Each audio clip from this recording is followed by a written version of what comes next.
شرعاً اس کے کسی جملے کا یا کسی دعا کے پڑھنے کا کوئی حکم نہیں ہے. صحیح. البتہ جب مردے کو دفنایا جاتا ہے اور قبر میں اتار کر جب مٹی ڈالی جاتی ہے تو اس وقت پڑھنے کی دعا ہے. وہ دعا یہ ہے کہ جب جو ہے وہ مٹی ڈالی جائے تو یہ دعا کی جائے، اے اللہ قبر کی دونوں سائڈوں کو کشادہ فرما دے. اور پھر جب دوسری دفعہ ڈالیں مٹی تو اس وقت یہ دعا کریں کہ اے اللہ اس کی روح کے لیے آسمان کے دروازے کھول دیں. سبحان اللہ. اور جب تیسری دفعہ مٹی ڈالیں تو یہ دعا کریں کہ اے اللہ اس کا حور عین کے ساتھ اس کا نکاح فرما دے، حوروں کے ساتھ اس کا نکاح فرما دے. تو یہ بہت اچھی دعائیں ہیں کہ قبر کی کشادگی کی بھی دعا ہو گئی، اس کی روح کی آسانی کے لیے بھی دعا ہو گئی، اور حوروں کے ساتھ جنت میں اس کے نکاح جو ہے وہ کرنے کی بھی دعا ہو گئی. تو جو بھی دعا آتی ہے اگر جو ہے وہ عربی میں نہیں آتی تو اردو میں بھی کہہ سکتے ہیں، لیکن بہتر یہ ہے کہ ان الفاظ کو یاد کر لیا جائے. تو وہ مٹی ڈالتے وقت یہ دعا جو ہے وہ پڑھی. ایسے اگر دیکھا جائے تو سوشل میڈیا، موبائل، نیٹ، ان چیزوں نے ہمیں ان دعاؤں سے تو بہت دور کر دیا ہے. قبرستان کے اندر اب موبائل ہی مطلب دیکھا جاتا ہے کہ لوگ دیکھ رہے ہوتے ہیں اور کسی مولانا کو تلاش کرتے ہیں کہ وہ آ جائے، وہی فاتحہ پڑھ دے. یہ دعائیں جو آپ بتا رہے ہیں یعنی اب بہت کم ہوتا جا رہا ہے معاملہ. یہ تو دیکھیں ہر معاملے میں کمی ہی آ رہی ہے. یہ جو میت کا دفنانے کا معاملہ ہے یا کوئی سا بھی ایک بڑا معاملہ، شادی کا معاملہ دیکھ لیں کہ شادی سنت کے مطابق ہونی چاہیے اور سنتوں والے کام ہونے چاہیے. تو وہاں پہ بھی آگے آگے وہی ہوتے ہیں کہ جن کو گناہوں کا علم ہوتا ہے، سنتوں کا کوئی علم نہیں ہوتا.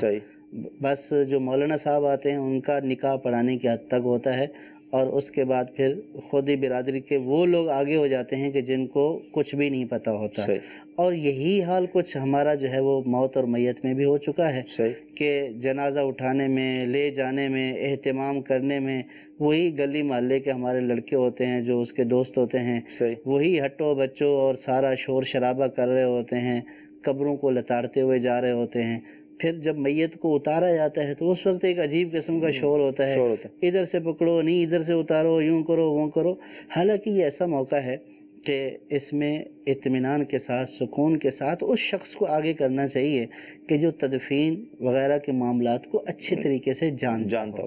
یہاں یوں تو کیا جاتا ہے کہ میت کو غسل دینے کی حد تک پھر وہی مولانا صاحب، لیکن جب غسل دے دیا اس کے بعد کیا کیا سنت والے مراحل ہیں، کن کن چیزوں کو پیش نظر رکھنا ہے، وہ پھر انہی لوگوں کے حوالے کر دیا جاتا ہے، اور وہی بڑے بنے ہوئے ہوتے ہیں. اور ہمیں بھی خوشی ہوتی ہے کہ ہاں چلو یہ بڑے نمٹا رہے ہیں کیس کو. یہ آپ نے صحیح لفظ استعمال کیا. تو اب ایسے موقع پر، تدفین کے موقع پر، قبر پر مٹی ڈالنے کے موقع پر، مٹی ڈالنے کے بعد قبر کو کس طرح بنانا چاہیے، اب تلقین کرنی ہے، اذان پڑھنی ہے، تو یہ سارے معاملات ان لوگوں کے حوالے کرنے چاہیے کہ جو ان معاملات کو جانتے ہیں. لیکن ان معاملات کی ہمیں کوئی فکر نہیں ہوتی. زیادہ سے زیادہ فکر یہ ہوتی ہے کہ مٹی ڈالنے کے بعد، قبر سیدھی کرنے کے بعد دعا کرنی ہے نا، اور وہ دعا پھر مولانا صاحب کی ضرورت پڑ جاتی ہے تو اس کے لیے کسی داڑھی والے کو پکڑ لیتے ہیں، بھئی آپ دعا کرا دیں. حالانکہ اس سے پہلے کتنے امور ایسے ہیں کہ جن کو شریعت اور سنت کے مطابق کرنا تھا لیکن وہ مس کر دیے. بس جس کو ہم نے اپنے طور پر مولانا صاحب کی ذمہ داری سمجھی وہ اس کے حوالے کر دیا. واقعی مدنی چینل کے ناظرین، بہت حالت جو ہے ابتر ہوتی جا رہی ہے. اللہ تعالیٰ کی رحمت سے دعوت اسلامی کا مدنی ماحول اس پرفتن دور میں ہمیں نصیب ہو گیا. اس کو ہم پکڑ لیں، دعوت اسلامی سے وابستہ ہو جائیں. الحمدللہ یہ بہت اچھے دوست ہوتے ہیں. جب قبر کا معاملہ آتا ہے تو غسل سے لے کر دفنانے تک، پھر اس کے بعد تلقین، اذان، بہت ساری چیزیں. صلو علی الحبیب صلی اللہ تعالی علی محمد. گزارے کیسے زندگی، آؤ علماء سے پوچھ لیں. آئے جو مشکل پیش کوئی،